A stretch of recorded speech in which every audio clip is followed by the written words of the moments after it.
I'm aware that this video is going to be controversial and will, at the very least, make some of my viewers uncomfortable. It is not my intention to undermine anyone's religious beliefs, but simply to investigate a surprisingly deep and bizarre rabbit hole which I stumbled upon some time ago. You're welcome to disagree. My sources, the vast majority of which are drawn from the ancient Hebrew Bible, also known as the Tanakh, are listed in this video's description.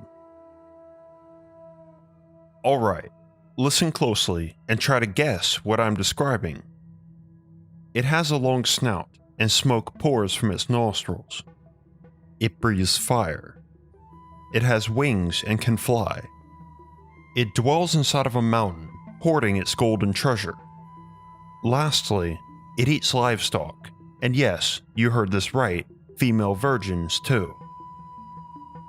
Well, did you guess Yahweh? If you guessed the God of the Israelites, known by the sacred name Yahweh as described in the Hebrew Bible, you'd be absolutely correct. Of course, these two are the stereotypical and practically universal descriptors of the mythical creature known as a dragon.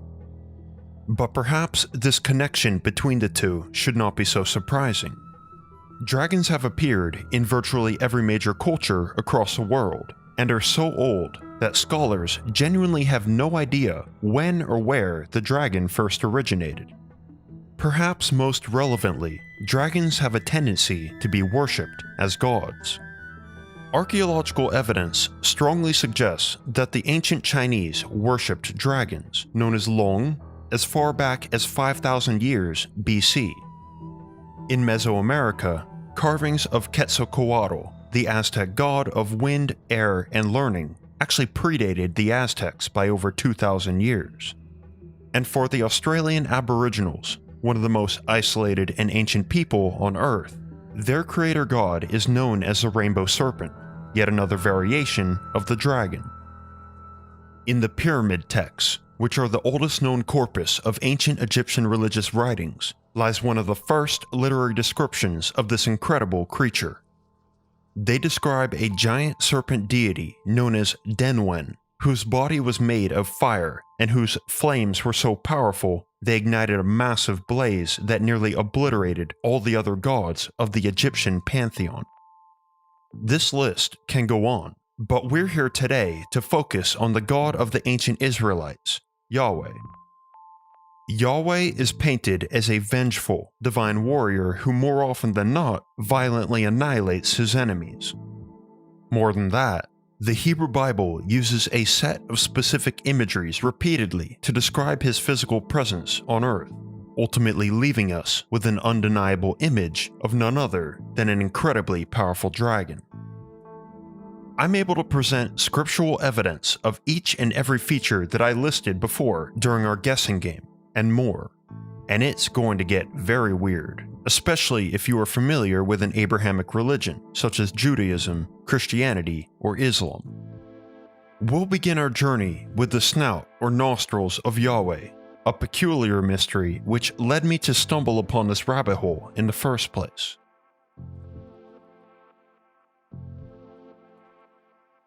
In the various English versions of the Bible, the Hebrew word apayim is typically translated as a fanciful synonym of face or anger.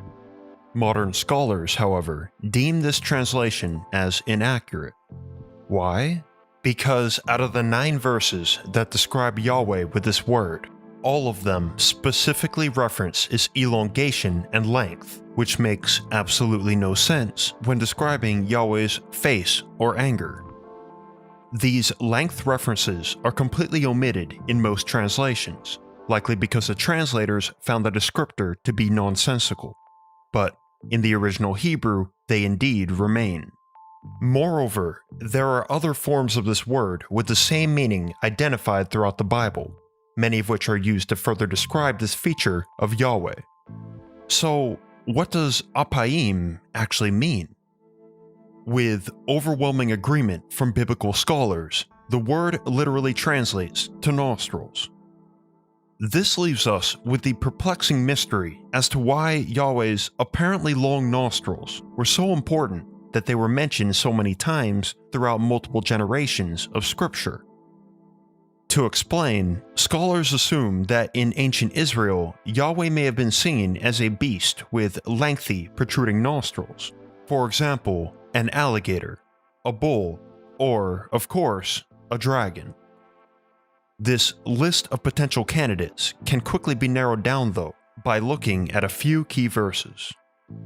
Deuteronomy chapter 32, verse 22 states the following: "For a fire is kindled in my nostrils, and shall burn to the lowest hell, and it shall consume the earth with her increase, and set ablaze the foundations of the mountains." And then we have the description of Yahweh in Psalms. "Smoke went up from his nostrils, and devouring fire from out of his mouth. Coals flamed forth from him." Very interestingly, this description of the God of the Israelites is exactly paralleled by the Book of Job's depiction of the monstrous creature Leviathan, which is generally accepted to be an actual biblical dragon. "Out of his mouth go burning torches, and sparks of fire leap forth. Out of his nostrils go smoke, as out of a boiling pot, and burning rushes. His breath kindles coals, and a flame goes out of his mouth." Moving along, but still relevant to our discussion of Yahweh's nostrils, there is evidence of ancient discourse on whether Yahweh could actually intervene in the world unless his long nostrils, as a metaphor for his physical presence, could reach the site of intervention.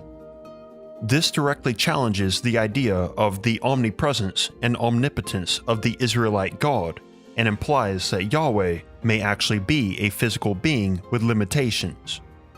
This is found in Psalms chapter 10. "The wicked says, from the height of his nostrils, he, Yahweh, will not seek us." What the wicked is implying is that when Yahweh is not physically near their location, mankind can get away with sinful acts without punishment. Of course, the wicked's assumption is immediately rejected by the writer in Psalms, but this contrarian opinion must have been prominent enough for the writer to mention it.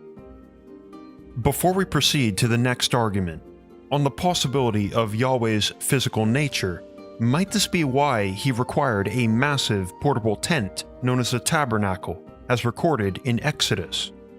For 440 years, this building-sized tent was the supposed earthly dwelling place of Yahweh, where offerings of prepared meals as well as sacrificed livestock were given on a daily basis, and a thick smoke was known to appear at the door when it was opened.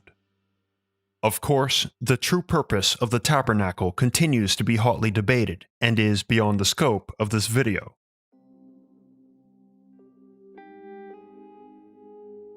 Next is the curious existence of Yahweh's wings. Apart from the many references of Yahweh flying around the sky found throughout the Old Scriptures, there are 6 striking depictions of a winged Yahweh within the Book of Psalms.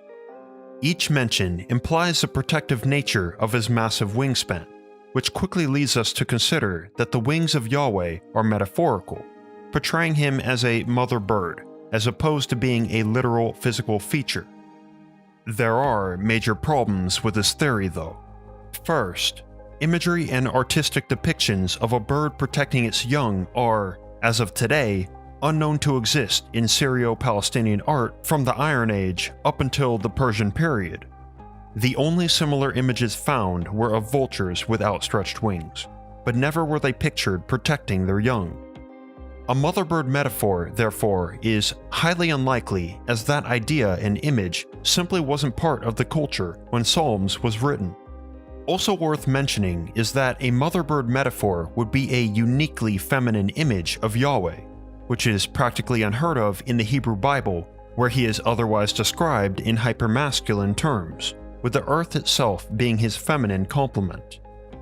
Wings, however, were consistently present in depictions of ancient Eastern gods, many of whom were also known to fly, and some even breathing fire, such as the lesser deity Anzu of Mesopotamian religions. Secondly, in Psalm 91 verse 4, we see a mention of Yahweh's feathers. He will cover you with his pinions, and under his wings you will find refuge. Pinions are the flight feathers of a wing. We may not immediately connotate feathers with the image of a dragon, but the fact is that many ancient depictions of winged dragons included feathered wings, up until the medieval era.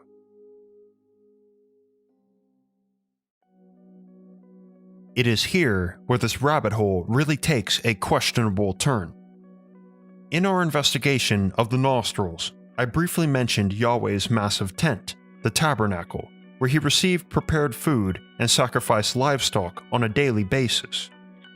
Of course, this is far from the only instance Yahweh accepted edible offerings. In chapter 31 of the Book of Numbers, Yahweh commands the prophet Moses and his army of 12,000 men to take revenge against the Midianites and wage bloody war on their people.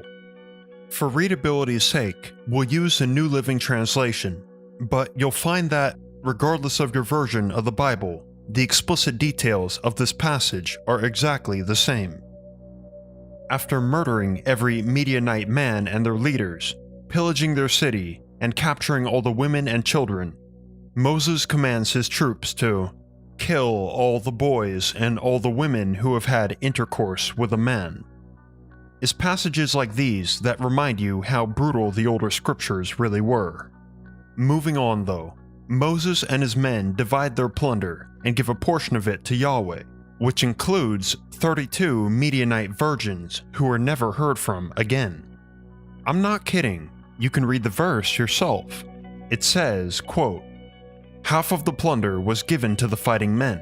It totaled 337,500 sheep and goats, of which 675 were the Lord's share, 36,000 cattle, of which 72 were the Lord's share, 30,500 donkeys, of which 61 were the Lord's share, and 16,000 virgin girls, of whom 32 were the Lord's share."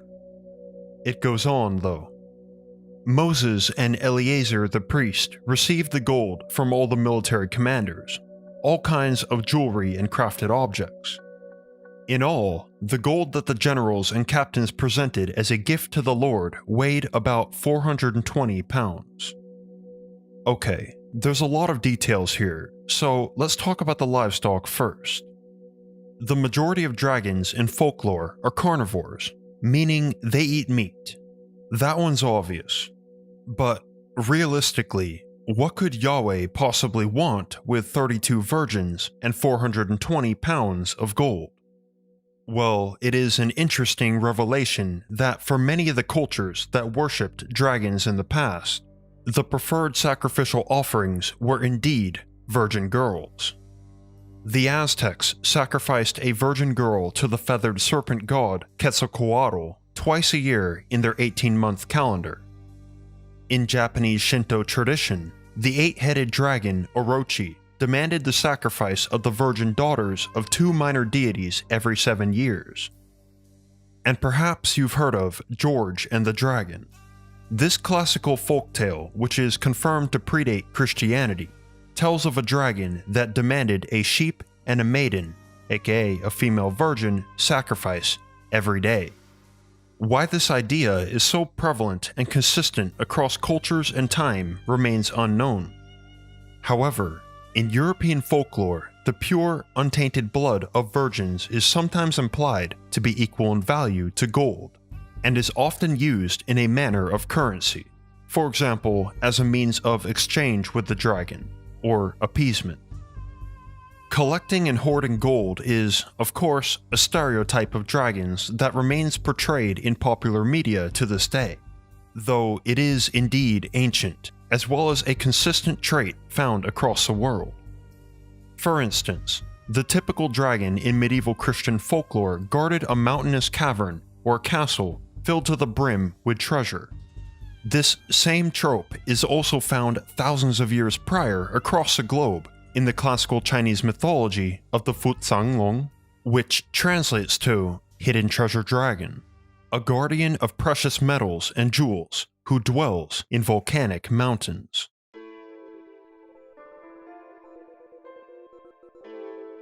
If you're not familiar with the 10 Commandments, the second and relevant commandment to our next argument is, "Thou shalt not make unto thee any graven image," which prohibits the creation and worship of idols. In some interpretations, the chief concern is not necessarily the worship of just any image, but rather whether one is pursuing a false god as opposed to the true God. This little tidbit may explain why Yahweh actually does permit one idol. This lone idol, known as Nehushtan, depicts none other than a so-called fiery serpent. And more than just permitting the idol, he essentially forces the Israelites to make and worship it by threatening their lives. This odd event occurs in the book of Numbers, chapter 21. During their long journey to the land of Edom, the Israelites struggle with hunger and dehydration in the wilderness and complain to Yahweh. "Why have you brought us up out of Egypt to die in the wilderness?" Annoyed by their grumbling, Yahweh sent fiery serpents among the people, and they bit the people, and much of the people of Israel died. In the throes of desperation, the survivors begged the prophet Moses to pray to Yahweh and end their torment. Moses obliged. And Yahweh said unto Moses, "Make thee a fiery serpent, and set it upon a pole, and it shall come to pass that everyone that is bitten shall live when he sees it." And Moses made a serpent of copper, and set it upon the pole. And it came to pass that if a serpent had bitten any man, when he looked unto the serpent of copper, he lived. Later on, in the second book of Kings, this idol is given a name, Nehushtan, which translates to the Great Serpent. The king Hezekiah, before ordering Nehushtan to be destroyed, states that, "For unto those days the children of Israel did offer to it," which, in no uncertain terms, means that the idol was worshipped. Why would Yahweh order the creation of a copper idol of a fiery serpent that would certainly be worshipped, especially as it prevented death? As it was the only idol he ever permitted, might we assume that this fiery serpent was a likeness of his own? Another question remains. Why copper? Well, in several verses throughout the Old Scripture, it's actually implied that Yahweh dwells in mountains of copper. This is explicitly stated in the book of Zechariah, as well as implied by mentioning his origins in the mountainous Arabah and Sinai regions, which were well known for copper mining in ancient times.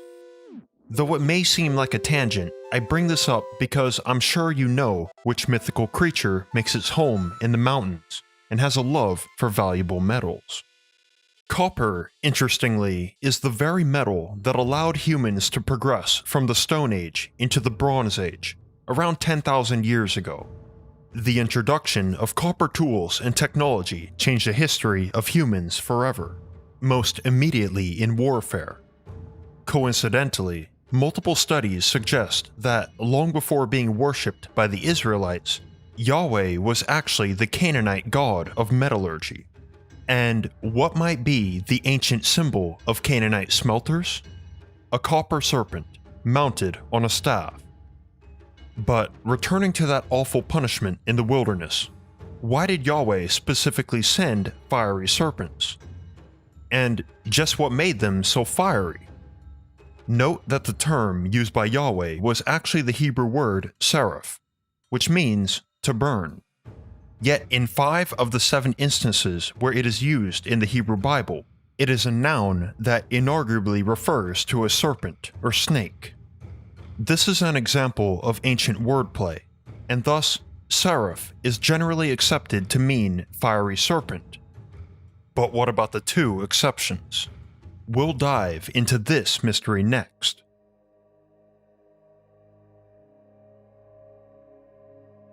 In English versions of the Bible, 5 of the 7 instances of the word seraph are translated to fiery serpent or something very similar. The 2 exceptions are in Isaiah chapter 6. Both use the plural form, seraphim, and leave it untranslated. This passage is actually somewhat well known, and perhaps some of you may already be familiar with the image of this angelic creature. Above him stood the seraphim. Each one had 6 wings. With 2 he covered his face, and with 2 he covered his feet, and with 2 he did fly.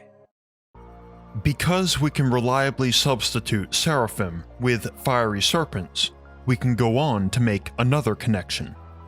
The verse specifies that they have wings and feet. A fiery flying serpent with wings and feet sounds a lot less like a snake and more like, a dragon. This isn't the only time seraphim are stated to have the ability to fly. 2 distinct times within the book of Isaiah, there is mention of a seraph paired with the Hebrew adjective for flying, typically translating to flying serpent in most English versions of the Bible.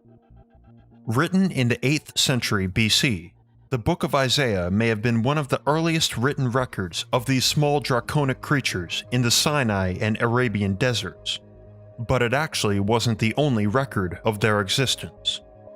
There are several non-biblical references to flying serpents made around the same time and location as the book of Isaiah.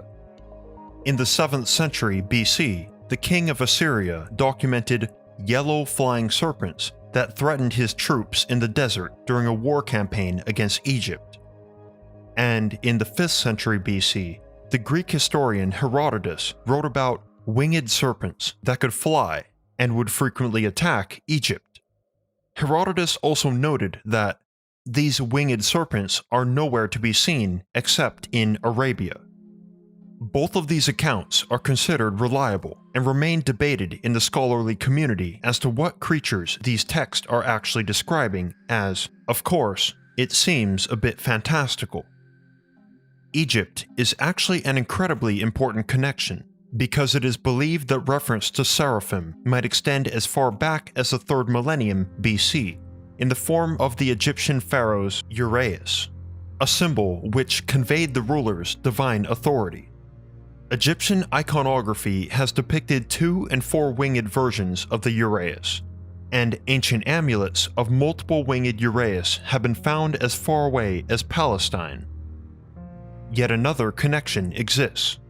The ancient Egyptian noun seraph describes a type of snake, often depicted with wings and connotated with warmth and heat.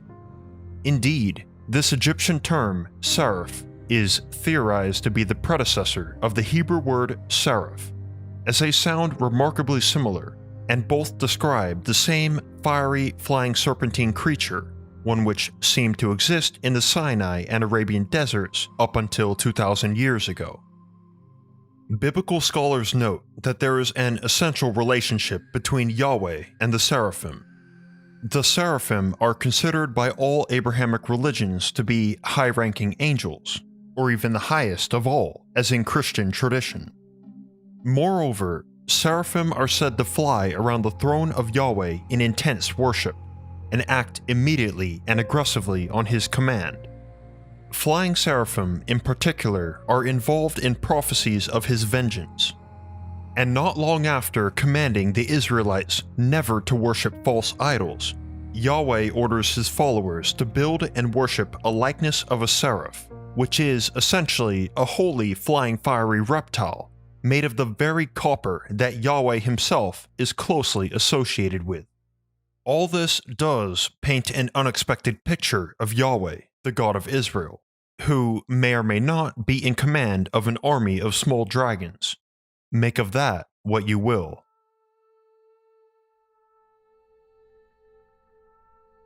If we were to go ahead and assume that the god Yahweh was indeed a dragon, we'd have some difficult philosophical questions to answer. Does this invalidate the Abrahamic religions which evolved from the Hebrew scriptures? Have Jews, Christians, and Muslims been worshipping a false god for thousands of years? In my humble opinion, the answer to both is not necessarily.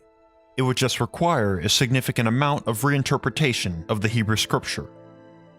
Something not many people know unless they study the history of Abrahamic religions is that there is actually implication of at least two distinct gods in the Hebrew Bible, one being Yahweh and the other being El. It's true that in many cases the names seem to be used interchangeably, but scholars have noted that there may actually be evidence that separates them as deities, specifically in the older scriptures. In all instances, El is the most supreme. He is the God of gods. For sure, the two names become completely interchangeable around the era of Moses, where Yahweh introduces himself. I am Yahweh. I revealed myself to Abraham, to Isaac, and to Jacob as El Shaddai, but was not known to them by my name, Yahweh. But before this era, during the time of the prophet Abraham and Proto-Israelite religion, El and Yahweh were almost definitely worshipped as separate deities, with Yahweh being merely one of the gods of El's council.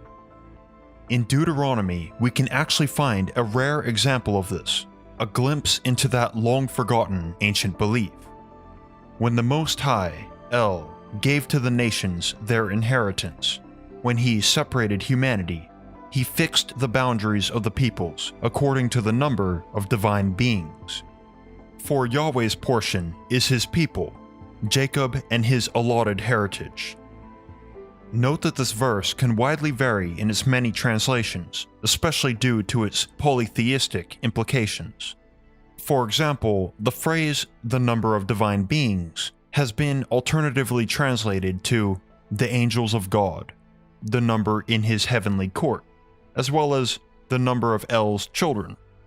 We can put this debate to rest though, because the Hebrew word in question is Elohim, which is a plural noun signifying multiple gods. In this context, scholars see them as a council of gods, with El being the Most High. At the end of the verse, El divides the world and gives Yahweh the nation of Israel. This little detail changes everything. The God of the Israelites was never the God of all of existence. Yahweh was a lesser deity who served under El. There are other subtle references to the so-called Council of El. Psalm 82 speaks of an assembly of El. Psalm 29 encourages the sons of El to worship Yahweh, which implies that Yahweh's ranking in the council was high. Finally, in Psalm 89, we once again have scriptural evidence and explicit mention that Yahweh is a high ranker of the many sons of El. For who in the heavens can be compared to Yahweh? Who can be likened to Yahweh among the sons of El? Again, this is the closest translation to the original Hebrew. El is, in fact, much older than the biblical Yahweh. El was the supreme god of the ancient and polytheistic Canaanite religion, with El's first mention dating as far back as 2000 BC. In all likelihood, El was the god worshipped by the original prophet Abraham, not Yahweh. Even the name Israel translates to, "May El persevere." If Yahweh was actually a dragon, he was perhaps one of many powerful dragons to guide the people of Earth, and essentially act as surrogates of the almighty creator, El. It makes sense that in the vast universe, El would have better things to do than be so deeply involved in the characteristically imperfect world of humans.